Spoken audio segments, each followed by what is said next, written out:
Hey there, I'm Mike Rugnetta. This is Crash Course Theater, and today we head to the Americas at a time when Broadway was just another unpaved part of not yet even New Amsterdam. So, we're gonna head to Mexico to learn about a woman who brought the Spanish Golden Age to the so-called New World. And guess what? She was a nun. Why is it always the nuns, Yorick?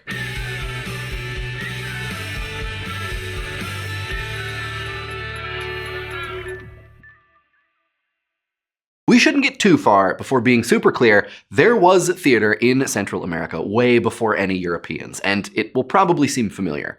Pre-Columbian theater looks like religious ritual and is associated with various religious festivals.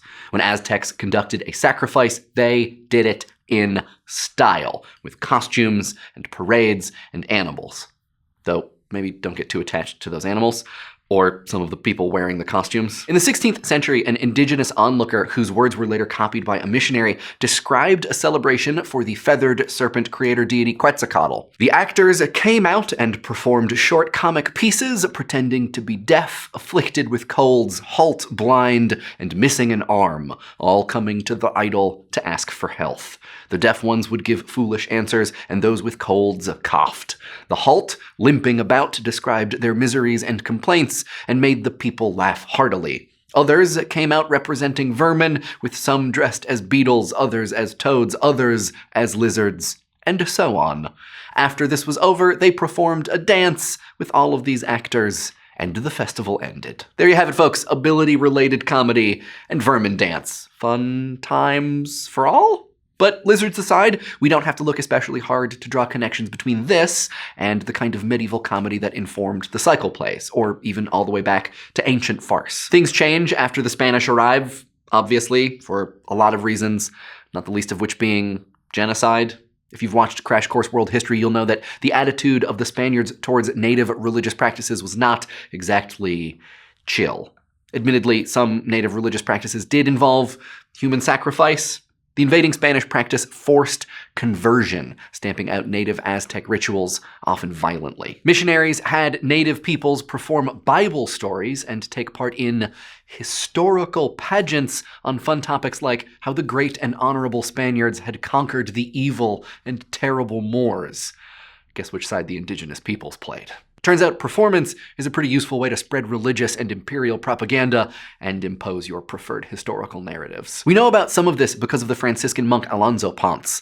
From 1584 to 1589, he toured more than 170 convents and had his secretary write down all of the performances he saw.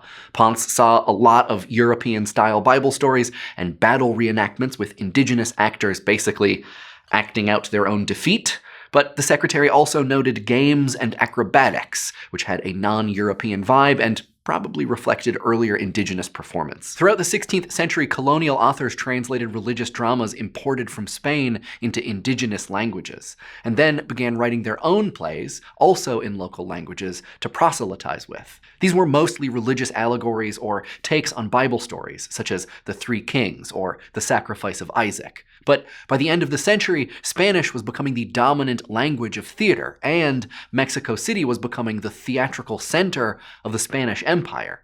In 1565, the city established a prize for the best Corpus Christi play, and by the early 1600s, people were building Spanish-style theaters and starting professional acting companies. That brings us to Sor Juana Inez de la Cruz, the first feminist of the Americas, the last great writer of the Spanish Golden Age, and the only one to get her own steamy Netflix show, Juana Ynez. Take that, Lope de Vega. Like Roswitha, she too had some dope nicknames: the 10th Muse, the Phoenix of America, and like Roswitha, she wrote in a lot of genres, including philosophy, theology, a ton of poems, several carol sequences, and 27 plays, most of them introductions to autos sacramentales, including the Loa of the Divine Narcissus, which we'll look at in a minute. She wrote a few full-length comedies, including Pawns of a House, which includes a strong-minded young woman who wants to become a nun, and Love is More a Labyrinth, about Theseus, Ariadne, and Phaedra. Doesn't really sound like a comedy, but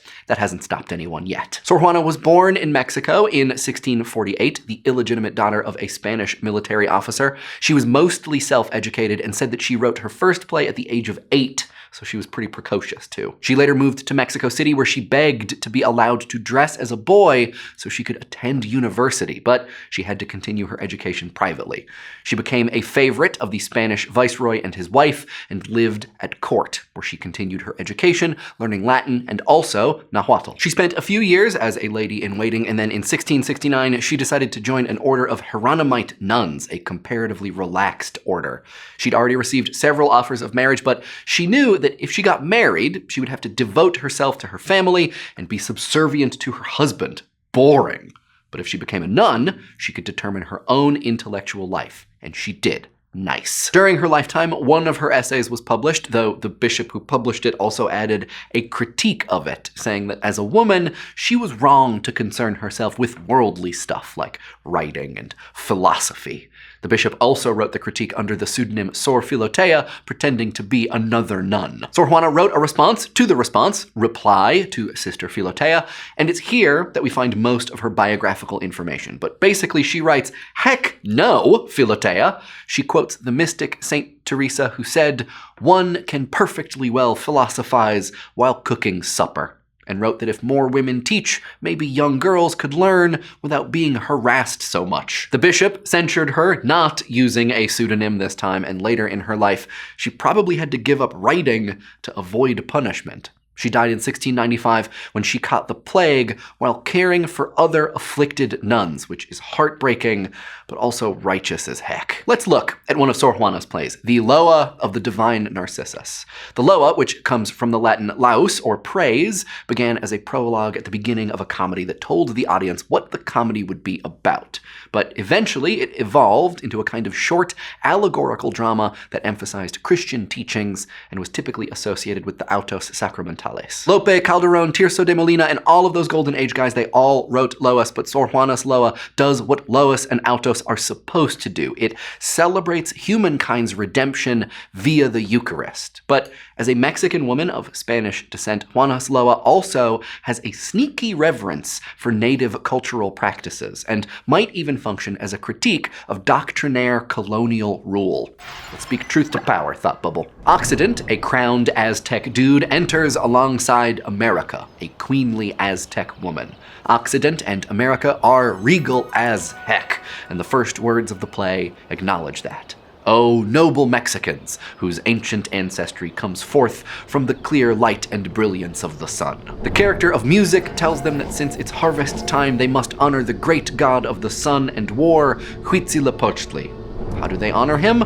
By mixing seeds with human blood, shaping it into a statue, and then eating the statue.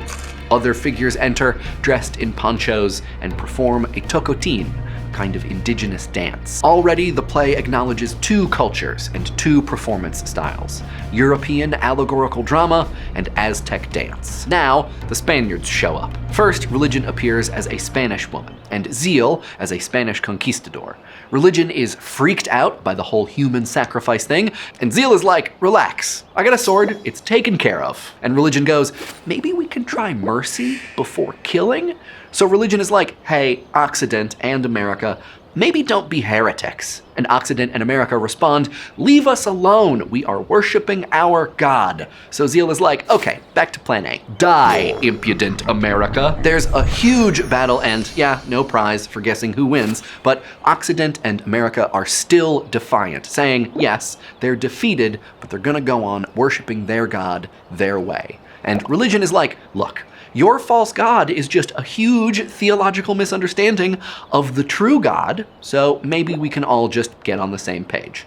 We worship our God with bread and wine, so maybe it's not so different after all. And Occident and America are like, huh, well argued.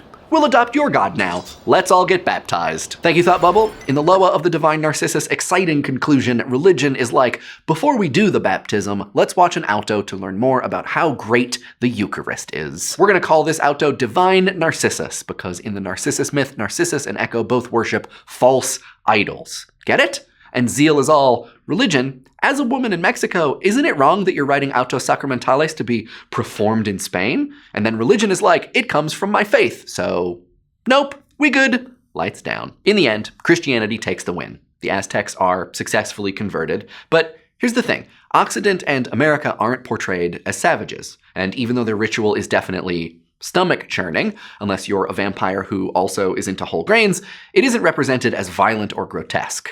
As the character religion makes it clear, it sounds a lot like the Eucharist, if the blood of Christ thing wasn't at least partially symbolic. By incorporating indigenous forms of performance and treating native characters with dignity, the Loa both emphasizes Christian teachings and critiques the forced conversion of native peoples, favoring a gentler and more respectful approach. It also includes a shout-out to Greek myth, an implicit acknowledgement of yet another faith tradition. Guess what else Sor Juana does? By including the tocotin, an indigenous dance performed using traditional music and costumes, she allows that performance style to continue on, as even other Christians were busy stamping it out, which is a classy bit of subversion. So, thanks, Sor Juana. No wonder you made it onto the peso. Thanks for watching. Next time, get your exaggerated eye makeup ready because we are heading over to Japan for kabuki, a wild, hilarious counterculture performance style, which is pretty much the closest that a repressive 18th century society gets to punk rock. But until then, curtain. America from Scratch, a new series that has joined the PBS Digital Studios family, asks some pretty big questions, like, should 12-year-olds be allowed to vote? What if there were no states? Do we even really need a president? The host, Toussaint Morrison, looks at the many ways our country has and hasn't changed since its founding in 1776. Subscribe to America from Scratch at the link below. Crash Course Theater is produced in association with PBS Digital Studios. Head over to their channel to check out some of their shows like The Art Assignment and Eons and It's Okay to Be Smart. Crash Course Theater is filmed in the Chad and Stacey Emigold's studio in Indianapolis, Indiana, and is produced with the help of all of these very nice people. Our animation team is Thought Cafe. Crash Course exists thanks to the generous support of our patrons at Patreon. Patreon is a voluntary subscription service where you can support the content you love through a monthly donation and help keep Crash Course free for everyone forever. Thanks for watching.